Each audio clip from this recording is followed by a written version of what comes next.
আসসালামু আলাইকুম ওরহমতুল্লাহি ওবরকাতুহ।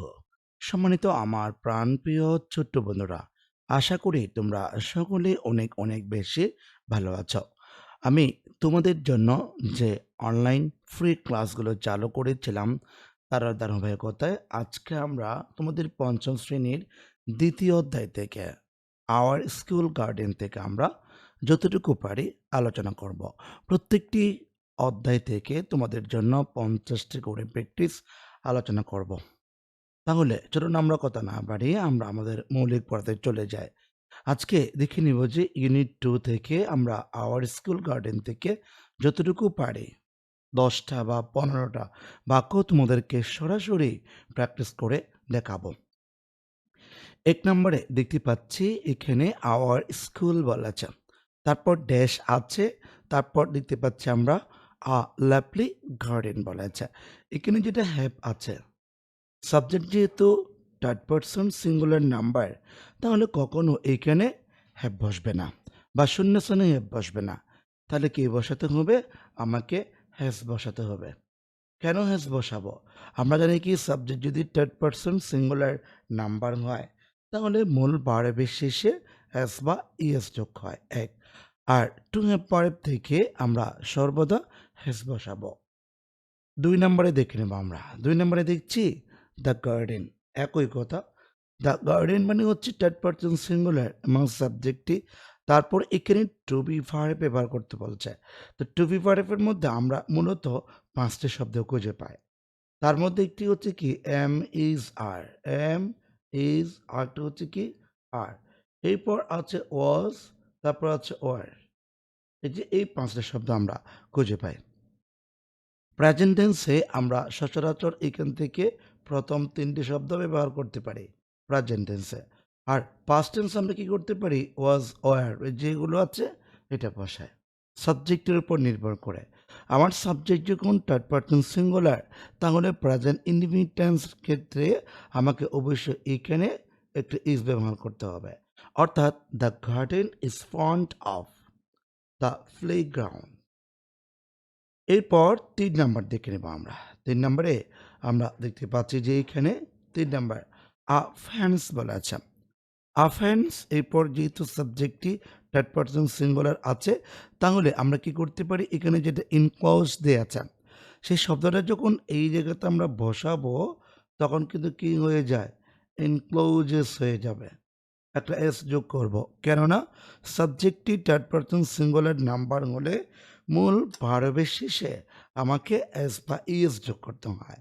যেহেতু ইনক্লোজের শেষে ই আছে, সেই ক্ষেত্রে আমরা শুধুমাত্র একটি এস যোগ করব। কেন এস যোগ করব? আমার বাক্যটি প্রেজেন্ট ইনডিফিনিট টেন্স, আর প্রেজেন্ট ইনডিফিনিট টেন্সের সাবজেক্ট যদি থার্ড পারসন সিঙ্গুলার নাম্বার হয়, তাহলে মূল ভার্বের শেষে আমাকে এস বা ইএস যোগ করতে হবে। এরপর আমরা 4 নাম্বারে চলে যাব। 4 নাম্বারে দেখতে পাচ্ছি মেনি ফ্লাওয়ার্স বলা আছে, মানে অনেকগুলো ফুলের কথা বলা আছে। যেহেতু আমার সাবজেক্টটি যে এখানে লেখা আছে থার্ড পারসন প্লুরাল, মানে সিঙ্গুলার না। কেন? যে মেনি ফ্লাওয়ার্স মানে তো অনেকগুলোই ফুল, তাই না? তা এখন আমরা কি করব? এখানে যে শব্দটা আছে গ্রো, এই শব্দটি যেভাবেই আছে সেভাবে বসিয়ে দেব। কেন বসাবো? যে আমার সাবজেক্টটি হচ্ছে থার্ড পারসন প্লুরাল, সিঙ্গুলার না। আমরা যখন সিঙ্গুলার হয় তখন আমরা ভার্বের সাথে এস বা ইএস যোগ করতে পারি। এটা তো সিঙ্গুলার না, তাই আমরা গ্রো আছে, গ্রোটা বসিয়ে দেব। এরপর আমরা দেখে নিব যে 5 নাম্বার। 5 নাম্বারে দেখতে পাচ্ছি আমরা বাটারফ্লাইজ বলা আছে। বাটারফ্লাইজ, বাটারফ্লাইজ হচ্ছে কি থার্ড পারসন প্লুরাল একটি শব্দ। সাবজেক্ট যদি প্লুরাল হয় তাহলে আমাকে এখানে যেটা ডান্স দিয়ে আছে, হ্যাঁ, তাহলে এই শব্দটি যেভাবেই আছে আমরা সেভাবেই বসিয়ে দিব, কোনো পরিবর্তন ছাড়াই। কেননা আমার সাবজেক্টটি প্লুরাল, এই জন্য আমি কখনো চাইলে ভার্বের সাথে আমরা এস বা ইএস যোগ করতে পারবো না।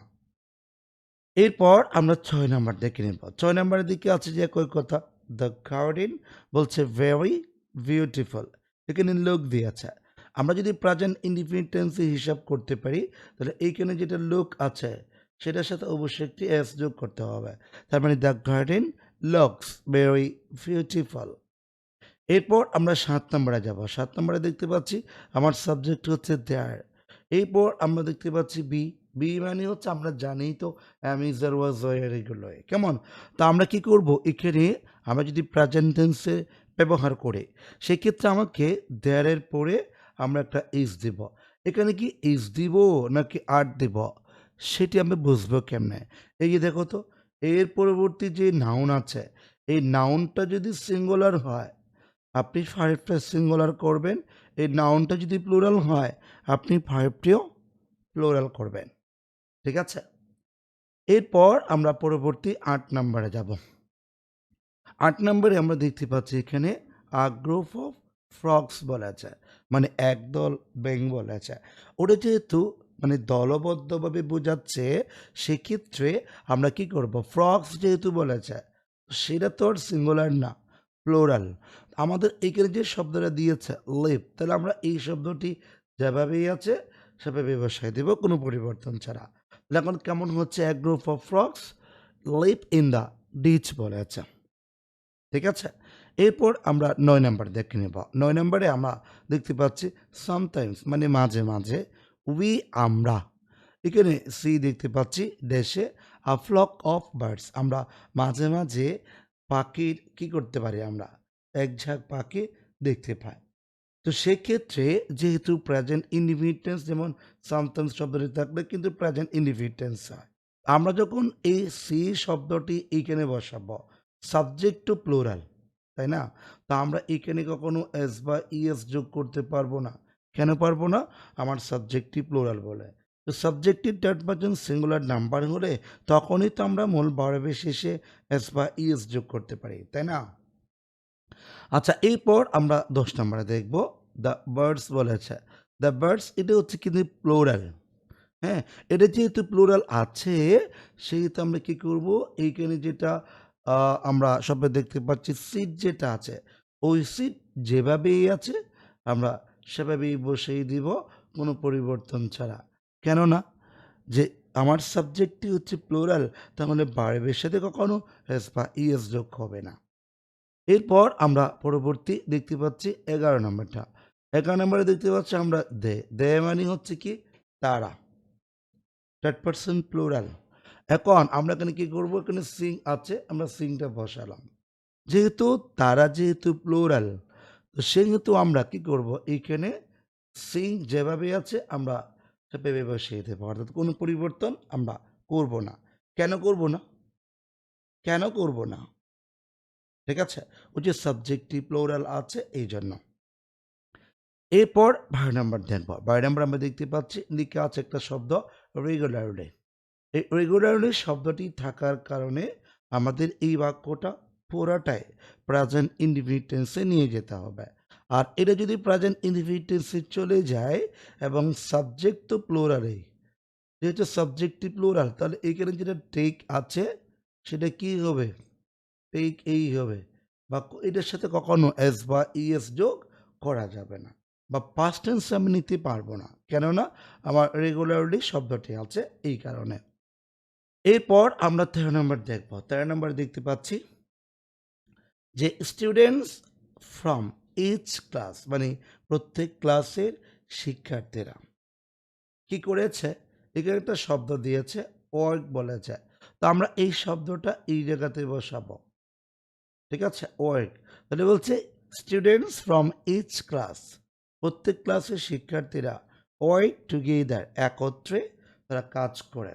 তাহলে এইখানে ওয়ার্ক হবে বা ভার্বের সাথে কখনো এস বা ইএস যোগ হবে না। ঠিক আছে? এরপর আমরা পরবর্তী দেখছি দে আছে। দে হচ্ছে থার্ড পারসন প্লুরাল। আচ্ছা, এখন এখানে কি আছে? ক্লিন আছে না? ক্লিন আছে। এখন ক্লিন শব্দটা আমরা এই জায়গাতে বসাবো। ক্লিন। ঠিক আছে? যেহেতু সাবজেক্টটি প্লুরাল আমরা এখন প্রেজেন্ট ইনডিফিনিট টেন্সে এই শব্দের সাথে কখনো কোনো কিছু যোগ করতে পারছি না। এরপর আমরা ১৫ নাম্বার দেখব। ১৫ নাম্বার দেখতে পাচ্ছি উই সাবজেক্ট প্লুরাল। ইউজ ব্যবহার করতে বলছে। ইউজ মানে হচ্ছে কি করা? ব্যবহার করা। যেহেতু প্রেজেন্ট ইনডিফিনিট টেন্সের কথা বোর্ডে আসছে আমরা, সেহেতু আমরা কি করব, এখানে যেটা ইউজ আছে যেভাবে আছে সেভাবে বসিয়ে দিলাম। কেননা আমার পুরা বাক্যটা হচ্ছে প্রেজেন্ট ইনডিফিনিট টেন্স।